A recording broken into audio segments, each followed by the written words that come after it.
यही वो सवाल है जिसमें आप टाइम को इग्नोर नहीं कर सकते, यानी कि बहुत छोटा टाइम है तो mg के या नॉन इंपल्सिव फोर्स के इंपल्स को क्या कर दिए, इग्नोर कर दिए, नहीं कर सकते। क्यों नहीं कर सकते, उसका लॉजिक देखो इसी सवाल में। बोला है कि स्टेशनरी कैनन, एक कैनन है, सॉरी स्टेशनरी ऊपर वाला पढ़ लिए, a cannon of mass M start sliding freely down a smooth incline surface alpha. ठीक है, देखो इसमें पूछा है determine the duration of shot, जो फायर किया उस शॉट का ड्यूरेशन बताना।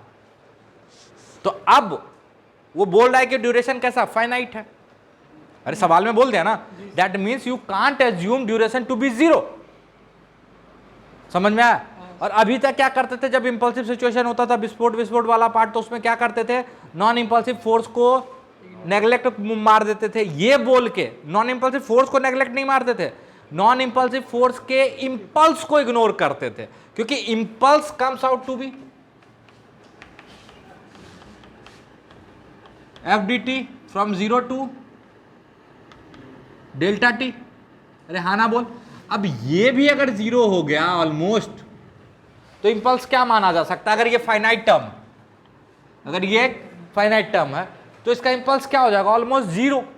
अरे हो जाएगा, लेकिन अगर ये टर्म बहुत बड़ा जैसे कि नॉन इंपल्सिव फोर्स हो जाए, तब तो इग्नोर नहीं कर सकते, तब ये 0 tending to 0 and this is also tending to 0, it will come out to be a finite term. Limit में सर बताएंगे आपको, समझ में आया? अरे समझ में आया? अच्छा, दैट मीन्स कि इस सवाल में हम टाइम को इग्नोर नहीं कर सकते, क्योंकि टाइम पूछा है ना। चल, m मास का कैनन है, ठीक है, इसको यहां छोड़े कहीं यहां, और ये l नीचे आ गया, कितना नीचे आ गया, l। Obviously frictionless surface, smooth surface बोला है ना। तो ये L स्लाइड करेगा, तो बताओ ये एंगल अल्फा बोल दो, ये L स्लाइड करेगा तो इसका कुछ रफ्तार आ जाएगा यहां v। अगर आप समझदार हो तो v बराबर बहुत आसानी से लिख सकते हो 2gl साइन अल्फा। सर ये कैसे आ गया, ये जब L स्लाइड करेगा ना तो इसका रफ्तार 2gl साइन अल्फा होगा। बहुत मेथड है, पहला मेथड एनर्जी से कर लो कि ये कितना नीचे आया, L साइन अल्फा नीचे आया, तो हाफ mv² बराबर mgl साइन अल्फा। अरे loss in gravitational potential energy equal to gain in kinetic energy. Method number 1, सबसे पुराना मेथड, कि देखो ये g साइन थीटा का एक्सेलरेशन से स्लाइड कर रहा, करेगा ना, तो g साइन थीटा से स्लाइड कर रहा है, इनिशियल वेलोसिटी 0 है, तो v² equal to u² plus 2s करके निकाल सकते हो, वहां से भी आ जाएगा। तो यहां पे जब ये पहुंचा, जहां पे ये फायर किया है, वहां पे इसका रफ्तार कितना हो चुका है, 2gl साइन अल्फा। अच्छा, इसका मोमेंटम क्या हो चुका होगा, कैनन का मोमेंटम क्या हो चुका होगा, mv।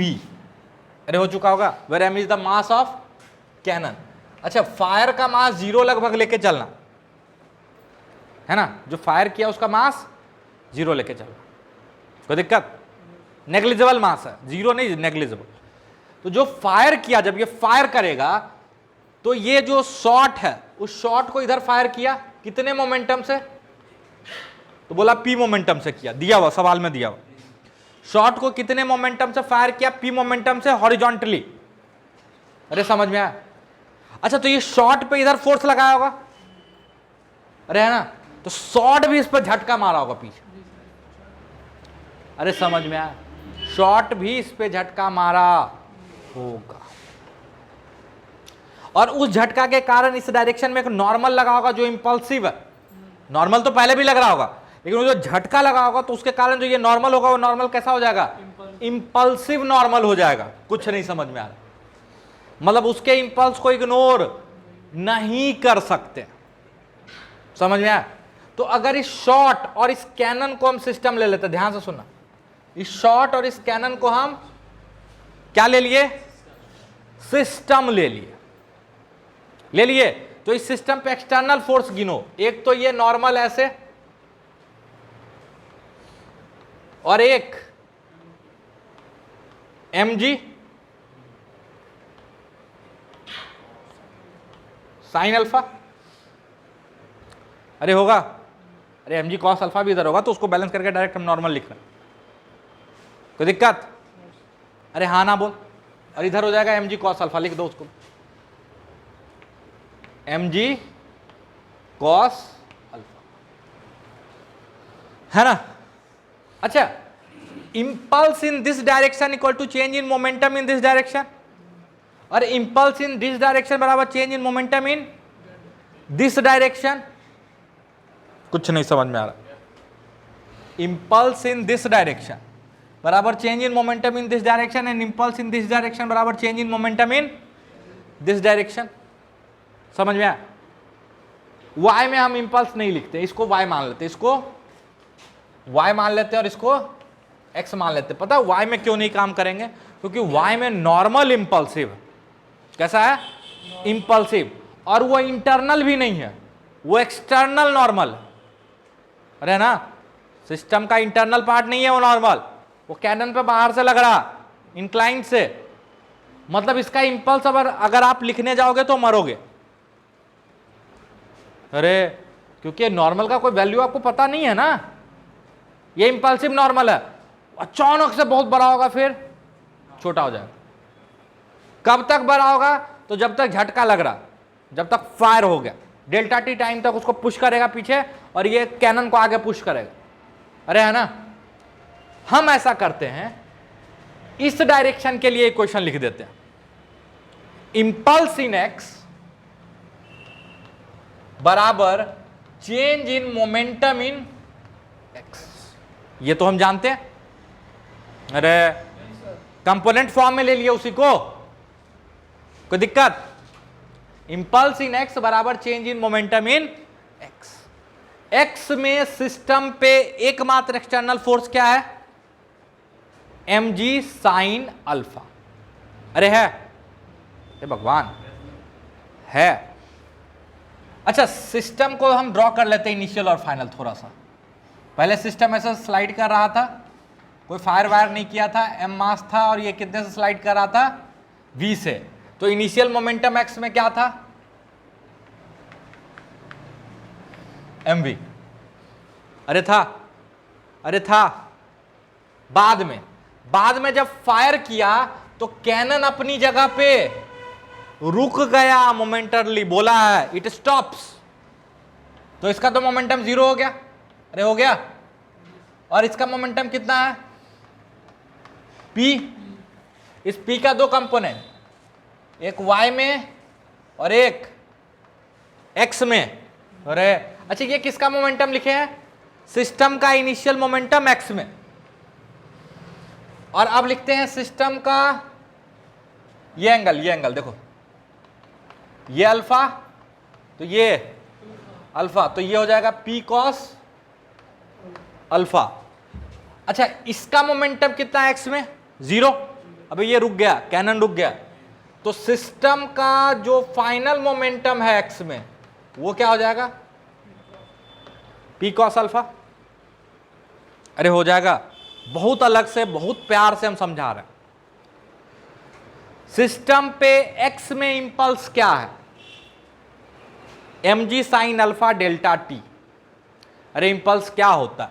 x में इंपल्स लिखोगे तो इंटीग्रेशन फोर्स डॉट dt, अगर फोर्स कांस्टेंट है तो उसको बाहर ले लेंगे, और कितने देर के लिए फोर्स लगा वही तो निकालना, डेल्टा टी टाइम के लिए मान लो लगता है ना, तो हम लिख सकते हैं इंपल्स हो जाएगा mg sine alpha delta T.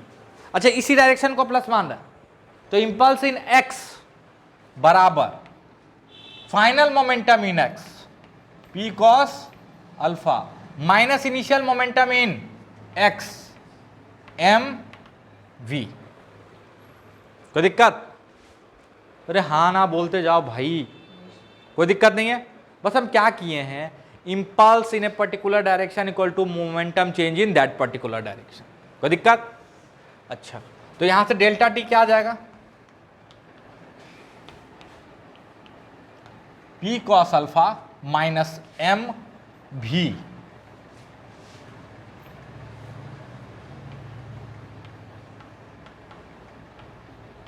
बटा ये नीचे आ जाएगा mg sin alpha, and this is your answer. तो क्या मतलब सर, रट लें कि आज से mg का भी इंपल्स लिखना पड़ेगा? नहीं, नहीं रटने का।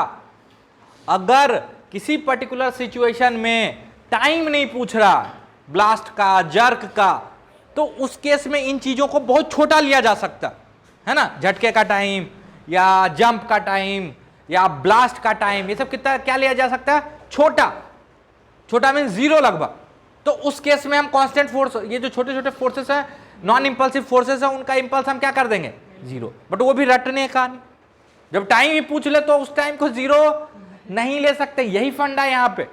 जब टाइम ही पूछ रहा है कि ब्लास्ट का टाइम क्या था, तो ना you can't assume delta T to be zero. समझ में आया? अरे समझ में आया? तो ये एक खास सवाल था, एक थोड़ा सा अच्छा सवाल है अपने आप में, एक थोड़ा सा यूनिक सवाल।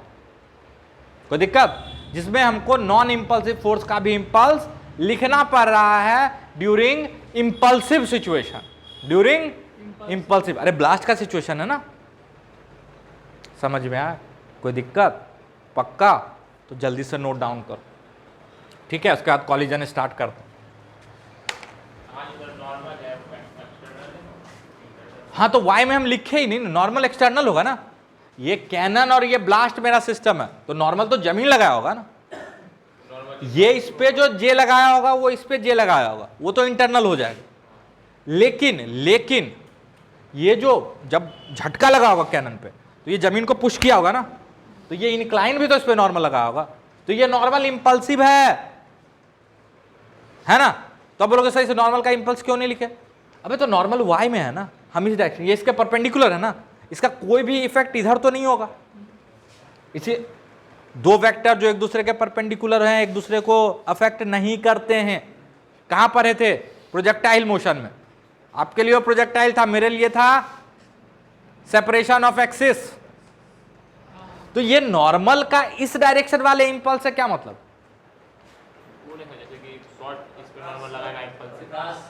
वो इंटरनल है ना, इस पे इंटरनल, इस पे इंटरनल।